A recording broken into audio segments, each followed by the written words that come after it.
I always believed I knew the Vorthari.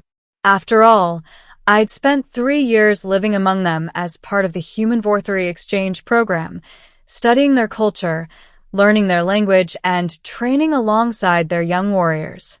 My closest friend there, almost a brother to me, was Trell, a sharp-tongued, silver-scaled alien who loved to spar and prank me in equal measure. But nothing, absolutely nothing, prepared me for the day his mother summoned me alone. The message came through a shimmering crystal sphere, glowing violet with urgency. "Human Jace," the voice said, soft yet commanding. "You are requested in the Matriarch chamber. Come immediately." The signature flicker of the speaker's pattern left no room for doubt. It was Lady Varel, Trell's mother, the clan's matriarch, one of the most influential women on the entire Vorthari homeworld. And she wanted me. I stared at the sphere even after the message ended. Normally, matriarchs communicated through official channels, escorts, or at least a formal summons sealed in crystal. Personal messages were rare. Personal messages requesting privacy were unheard of. Trell found me still frozen in place. "Jace," he asked, tilting his head. "You look like someone told you humans can't digest noodles." "She wants me," I said. "Your mother." In the matriarch chamber. His silver eyes widened, not in jealousy, not in confusion, but in fear. "What?" he whispered. Then louder. "Why?" "I don't know." Trell swallowed, throat scales shifting. "Be careful," he said simply. And that, more than anything, made me nervous. The walk to the matriarch chamber. 2 elite guards escorted me down the grand hallway, past towering statues of Vorthari ancestors and glowing murals depicting their starfaring victories. Their footsteps echoed in sync, their armor humming with energy. The closer we got to the heart of the palace, the more I felt eyes watching me from the shadows. Servants whispered. Advisors paused mid-stride. Even the guards avoided meeting my gaze. Humans were rare on this world, sure, but they weren't rare here. Not anymore. I'd been part of this palace for years. But today, I wasn't Jace the exchange student. I was Jace the anomaly. The door to the matriarch chamber loomed ahead, carved from obsidian-like stone, etched with symbols of the void serpents, Vorthari protectors, and spiritual figures. The guards stepped aside. "Enter," one said gruffly. The doors slid open silently. I took a breath. I stepped inside. The matriarch. The chamber was dim, lit by floating orbs of blue fire. At the center stood Lady Varel. Tall, regal, silver skin patterned with violet markings that shimmered like constellations. Her presence radiated authority so strongly that even my heart slowed, as if adjusting to her gravity. But her expression was not the cold, commanding mask she wore in public. She looked exhausted. A queen who had spent too long carrying a burden. "Jace of Earth," she said softly. "Thank you for coming so quickly." "I came as soon as you called, Lady Varel." She gestured for me to approach. Closer. "And please call me Varel. Today, I speak not as matriarch, only as a mother." That was the first moment I felt something was deeply wrong. The secret begins. "Do you know why I chose you for the program?" she asked. I blinked. I assumed it was because my test scores matched Trell's. No, her eyes softened. "I chose you because you have the one trait our people struggle with most. Something we nearly evolved out of. Empathy?" I guessed. She nodded. "And I need that from you now more than ever." Her hands trembled. I had never seen Vorthari royalty tremble. She turned and walked deeper into the chamber. I followed.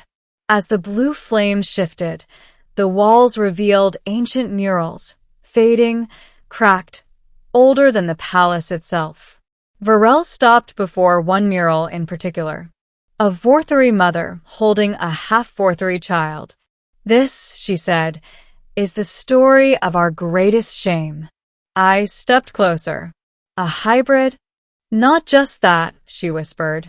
The last hybrid that ever lived. Humans and Vorthary were genetically incompatible. Completely. It was one of the first discoveries made during early diplomacy.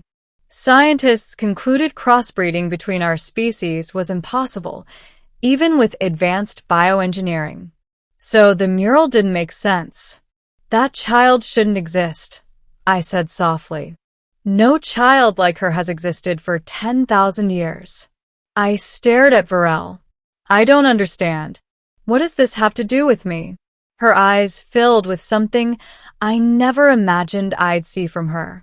Fear. Because another hybrid exists, she said. Right now. Alive. My breath caught. And you, she whispered, are the only one who can save her. The middle, the truth revealed. My mind went blank, then raced. A hybrid? Alive? How? Why me? Varel walked toward a sealed door embedded in the far wall. She placed her hand on it. Glowing threads of energy wrapped around her fingers, reading her biosignature. The door hissed open. Inside was a smaller, dimly lit room, and on a floating medical platform lay a child. Small, fragile, silver skin faintly tinged with human warmth. Patterns along her arms glowed weakly, like dying embers. She was beautiful and heartbreakingly delicate. This is Sarah, Varel whispered. My granddaughter. My knees weakened. Your granddaughter? She was born 6 months ago. Born to my daughter, Vaila. I knew Vaila, Trell's sister. A fierce commander and brilliant strategist. Vaila, my voice trembled. Vaila had a child with a human? Yes. My thoughts spun violently. And that human, Varel said, voice barely audible, was your brother. My heart stopped. I staggered back. That's impossible. My brother died during the first expedition. He never came to Vorthar. He did, she said. For one night, a diplomatic emergency brought him here. He met Vaila. They connected. And when he returned to Earth, he never knew. I felt the world tilt. My brother had a daughter, a half-Vorthary daughter, and no one told him. No one knew, she said painfully. Vaila hid her pregnancy to protect the child. But even we, her own family, did not learn the truth until Sarah was born. I stared at the child, emotions ripping through me. She looked so small. So weak. What's wrong with her? I whispered. Varel swallowed hard. She is dying. The words ripped through me like knives. She cannot process Vorthary light energy, Varel explained. Her body is half human, but she also cannot metabolize human-based nutrients.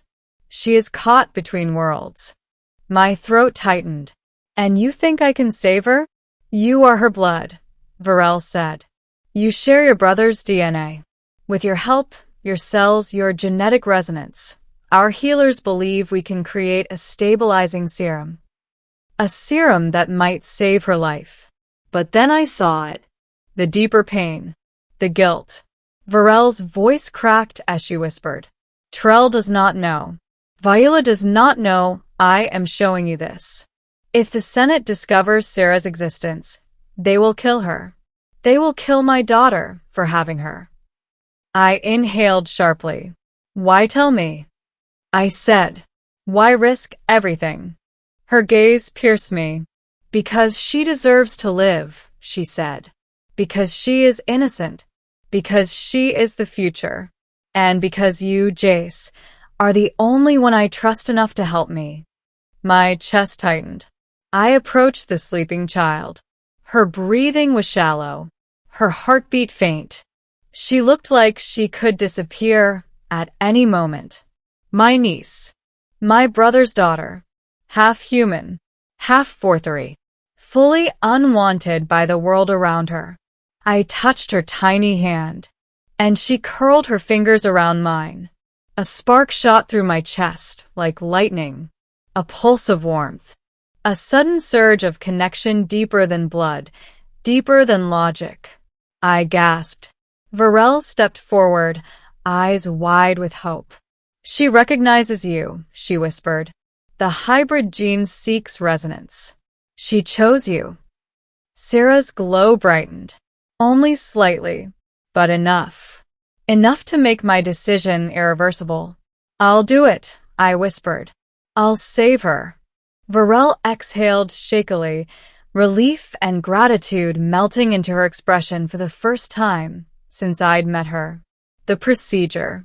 Within hours, I was escorted to the healer hall, an ancient medical chamber filled with humming crystals, glowing bioorbs, and floating surgical drones designed centuries before modern Vorthery tech. Healer Zethra, an old Vorthery with golden eyes, approached. You understand the risk, human? He asked. What risk? Zethra's expression darkened. We must extract your life energy.